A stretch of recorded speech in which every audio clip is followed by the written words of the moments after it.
好高興小朋友已經識得 A 至 Z 嘅單音，我哋會開始進入拼讀 CVC pattern 嘅詞彙。CVC 係指 consonant、vowel、consonant 嘅意思。我哋會喺課堂上向學生介紹呢啲詞彙，同埋練習將呢啲音拼埋一齊嘅技巧，即係 blending。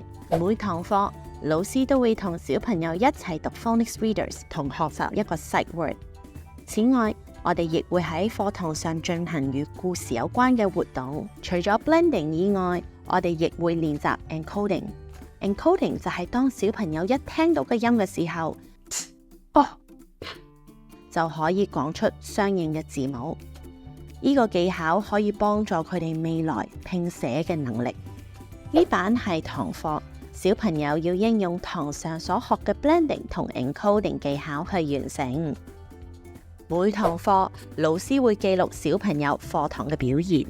如果有一個 tick，代表冇提供幫助下小朋友能正確回答。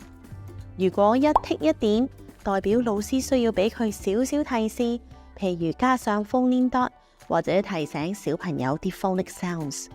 如果有一個圓圈，代表小朋友即使有提示都未能夠拼讀到。